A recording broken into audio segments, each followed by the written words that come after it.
So, this is my little showcase of my Temeraire Magic Commander deck. If you're just interested in browsing the cards, I suggest you check out the Architect page.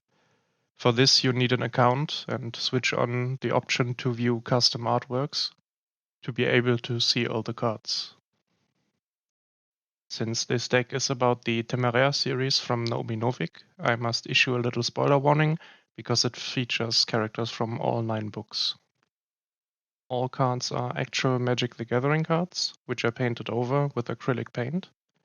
And there's an inner sleeve over the card with a sticker on top, changing the name to the name of the character from the books. This way the flavor of the card changes, but the rules text stays the same. Starting with the deck box, it has a little showcase window for Temeraire himself. It also features a Longwing, a Kazilik, and 2 Yellow Reapers. And it has Temeraire flying over the ship Temeraire.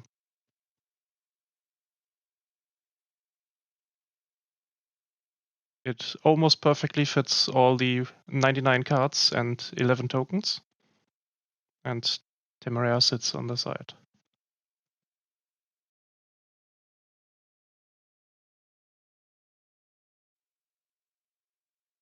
All the cards are sleeved in Dragon Shield sleeves with an artwork from Emily Draws, who I asked for permission to print those just for this purpose. For the commander, for Temeraire, I chose Tiamat to have all colors and not have yet another Ur-Dragon deck. And I think the ability to search for 5 dragons is fitting. Let's get the artifacts out of the way first. The arcane signet are the talon sheaths used by Temeraire, but also Lien. I guess they are for Lien since they're golden. The legend of Zhao Sheng's Pearl, which can turn a human into a dragon, is the Carnelian Orb of Dragonkind. The chromatic lantern is the vase that Lawrence bought for his father as a kind of apology that he got adopted.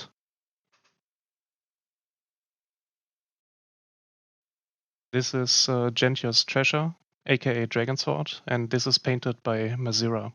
And I really love how he is holding the portrait of his captain. Some of the artifacts are eggs. This one, the Egg of Boldness, being Temeraire's egg, since Temeraire means bold.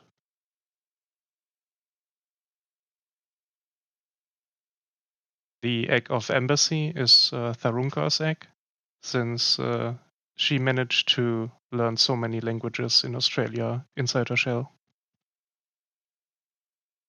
The Herald's Horn is just a speaking trumpet. The Mox Jasper is the saber that they gifted to Lawrence. The Egg of Tranquility is Ning's egg, since her name means tranquility, and her egg was described to have a marking that looks like a sideways figure 8. And the Sol Ring of the deck is the first gift that Lawrence gave to Temeraire, the Platinum Pendant.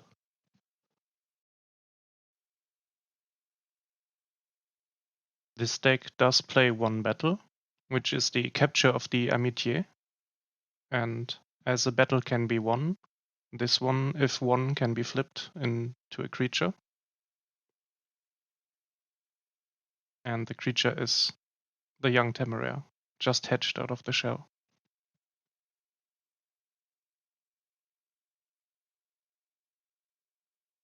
Coming to the creatures of the deck, the first one is Genevieve, the Fleur de Nuit. And this design is inspired by the design of nighttime patrons for this breed. Next is Maximus.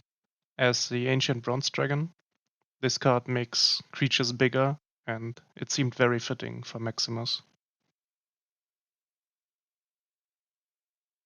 Then we have Cherky. Cherky is from the military of the Incan dragons, so a dragon that gives other dragons double strike seemed very fitting for her. This Emily Roland was painted by Lodjuret and is the Beastcaller Savant.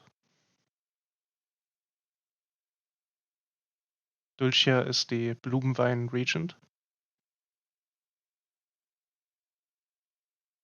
The Dragon Hatchling is Caesar, still in his shell. The Dragon Trainer seemed very fitting to be Catherine Harcourt with Lily in the back. The Dragonkin Berserker has the Boast ability, which also seemed very fitting for Matthew Berkeley and Maximus in the back. Dragonlord Ojutai is Pesquisha. This card has hexproof when it stays out of battle and can also be used as a draw engine, which both seemed perfect for Pesquisha. Gongsu is the Dragonlord's servant as he serves Temeraire his soup. And this card originated from a little prompt challenge where the prompt was a chipped mug.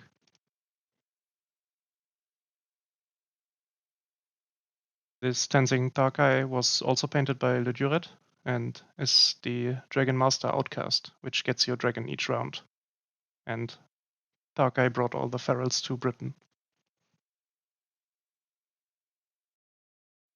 Demane and Sifu are the Dragon Speaker Shaman, and this is a little bit inspired by the Spider-Man meme.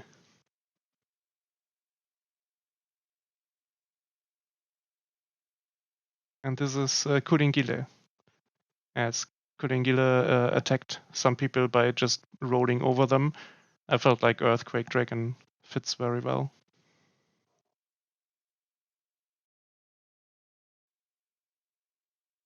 The Hellkite Courser can get your commander on the battlefield early, and General Chu seemed fitting for that, to get Temeraire onto the battlefield.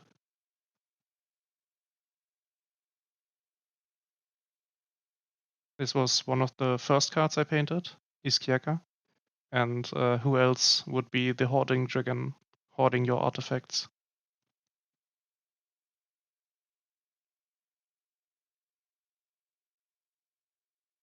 Imirith, the Desert Doom, is Kfense. And Ascendar is Kolagan Storm's Fury.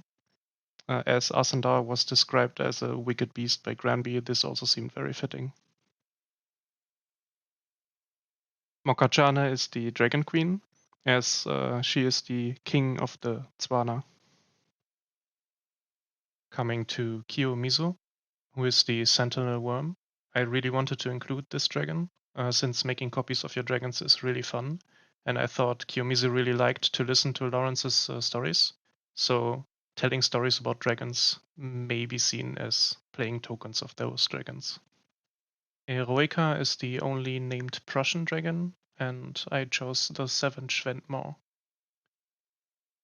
Lung Tianning is the scion of Draco, who cares about all the colors of the basic land types, and the opalescence in Ning's scales fitted very well for that. Lily's formation was entirely built around her powerful acid-spitting ability, and Silumgar the Drifting Death was a perfect match for that ability. For Nitidus, I chose the Storm Shriek Feral. Now for Lien, this dragon gets stronger the more spells your opponents cast, and I thought this was perfect for Lien scheming in the background. The serpents that the Chinese trained on the coast of Australia are the Sword Coast serpents. And this is one of my favorite dragons in the game. This territorial Hellkite attacks whoever it wants. It is out of my control, but it always attacks. And that was perfect for Arkady. For one of the more dangerous heavyweights, Vosium, the Russian dragon, I chose Terror of the Peaks. And finally, since they are inseparable as Yellow Reapers, Immortalis and Messoria as the two-headed Hellkite.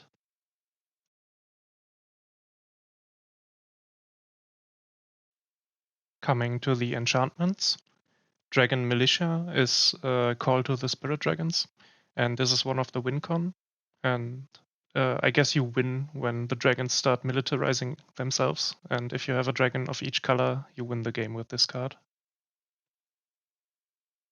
Pact of Friends is the pact that Temeraire, Lily, and Maximus made to each other, and it is called to the kindred. Aviator crews make dragons stronger, and so does the Crucible of Fire. The Steambath Hatchery is Descendant's Path, and this one has the possibility to give you a dragon at the start of your round.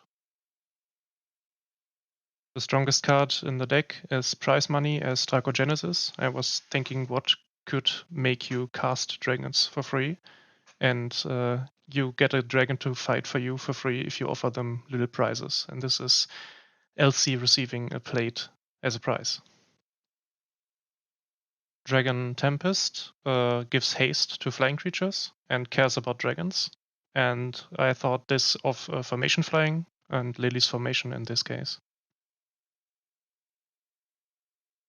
Arcadi's gang was such a troublesome gang of ferals, and I thought it is very well for a card that cares about big creatures and giving your creatures trample. Lurking predators are the lurking bunyups in Australia, and I try to make it look like the bunyip is just beneath the water surface, snatching up that aviator. This is the French abandoning their formation against the Prussians, since this was their way to break the drilled formations of the Prussians. And then finally, the Aviator Core is the Timur Ascendancy to give dragons haste and also benefit from big creatures.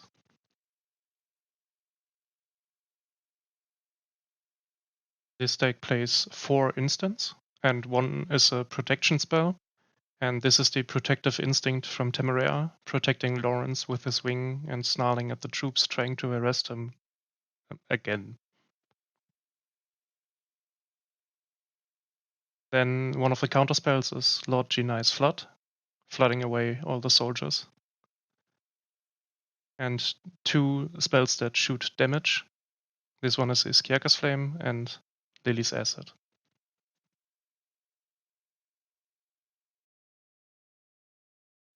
Coming to the sorceries, starting with a sorcery that is in almost every dragon deck, the Crux of Fate, which gives you a choice to destroy all dragons or destroy all non-dragons. And Britain made the choice to destroy all French dragons, but obviously Lawrence and Temeraire intervened, and this is him waving with his white shirt as a parlay, giving the treatment to the French. Speaking of, this is the mushroom that cures the disease, being cultivated in the steam baths. In the books, the French unleashed the Russian ferals, and with Death by Dragons, you give each player a dragon, except one, leading to some funny in-game situations. Always seeking new land, Farseek is Napoleon's conquest. A magic deck also needs a board wipe, and this is my board wipe of choice. Lien's Wrath is her creating the tsunami to knock down Nelson's fleet. Temeraire also has the Divine Wind, but I wanted it as a kind of counterpart to Lien's board wipe, so this is the Majestic Genesis. Possibly getting you artifacts, lands, and maybe some dragons onto the battlefield. And finally, you can never have enough haste enablers in a dragon deck. This is Volley's Scouting as Wild Ride.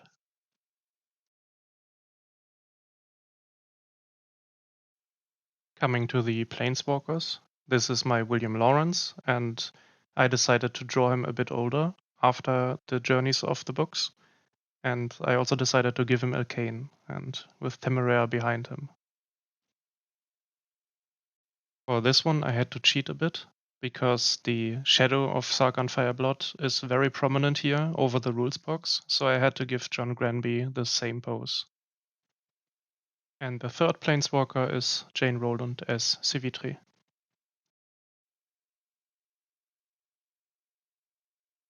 Coming to the land cards of the deck, Temeraire's Dragon Pavilion is the Ancient Ziggurat. And an unnamed War-torn battlefield are the Ash Barons. I do play all of the 3-color basic fetch lands, and in this case, Chinese Garden. And as you can see, I put the mana symbols for the lands they can fetch onto the card, because often I'm not reading the text. This is the second one of those lands, except this one searches for the Naya combination of colors. Almost every Magic deck has a command tower, and I thought, what could this command tower be for Temeraire? And I came to the conclusion that they were often stationed at Dover, being assigned to protect the channel. And the cliffs of Dover being such a prominent landscape, I just drew a little castle and a Yellow Reaper on that. With the Crucible of the Spirit Dragon, you can store some mana for later use, and I thought I needed a feeding grounds, which kind of fit. After the shipwreck with the Allegiance, they were left at an abandoned island by the French, and this is Temeraire, Iskiaka, and Kulingile island hopping with the map they found. The exotic Orchard gives you mana of a color an opponent controls, and something that was cultivated they stole was the mushrooms in the Mushroom Grotto. One of the funniest parts in the books was Tharkay and Lawrence trying to conceal a giant black dragon, Temeraire, in a glacial hideout when they were trying to catch the transport of Ning's stolen egg. This is my attempt at a dragon transport with the fan-shaped dragon deck with a resting Temeraire and an Iskiaka in the background. The Covert of Lochlegan is one of the cards that has a shared artwork, which I will show when we come to the second card. And on this card you can see 2 Yellow Reapers cuddling on top of the heated stones where the little river from the steam baths flows into the loch. Coming to 2 more of the 3 basic fetch lands. This is Victoria Falls as Maestro's Theatre, followed by the British Dockyard as Obscura's Storefront. The Path of Ancestry I saw as a way of showing tradition, and this is Temeraire holding a feast with his friends at a pavilion. The rugged highlands are the highlands around Lochlegan, and as mentioned before, they share an artwork with the Covert at Lochlegan. And the Outback camp in Australia is the final of the 3-color fetch lands. The Secluded Courtyard is the Forbidden City in China, featuring an Imperial Dragon, which could be Mei, I guess. Pen Ifan is also a card that shares an artwork with the way before mentioned Dragon Militia, as this is where the militia formed. The Temple of Abandon shows them not really abandoning, but losing the aviator Digby, who reached for the Alaman egg that was falling out of the belly netting. The Temple of the Dragon Queen is where Lien resides, and it is the Chateau Fontainebleau. I really wanted to paint Uluru, but choosing unclaimed territory as the Australian wilds might just be a very British way of seeing that. And this is the Chinese breed they discovered that can fly over gigantic distances. And finally, the place where Iskiaka was challenged by the Kopakati Manka when they arrived at the Incan Empire. This deck also plays 14 basic lands, which all form some kind of artwork together. These 2 are meant to display the city of Funchal on Madeira, with Temeraire and Wally flying overhead. Then the hills they dug up as the dragon cemeteries in Britain. And this is an Asian landscape with the desert they crossed with the camels and the Pamir Mountains in the back. Then a Japanese landscape. This one shows the river dragons irrigating the rice fields and another river dragon at the sea. And finally, a South American landscape where they fly away from the Incan army and Iskiaka shooting some flames behind. As you saw, some of the cards could generate tokens. These are my copy tokens. This one shows Temeraire and his twin in his egg. A pair of Yellow Reapers. The French painting a dragon to look like a Flamme de Gloire. and Temeraire looking in the mirror, seeing Lien as a reflection. The dragon tokens of this deck were not painted by me. These 4 were painted by Mist, one of them also using Nighttime Patron's design for the Fleur de Nuit. And these 3 were painted by Traveling Dragon. Many thanks to all the people who painted cards and tokens for this deck. I really love the artworks. It does feel great to finish a project like this. It really meant a lot to me, as the Temeraire books mean a lot to me. And I guess all I have to say now is thank you for taking an interest in my project.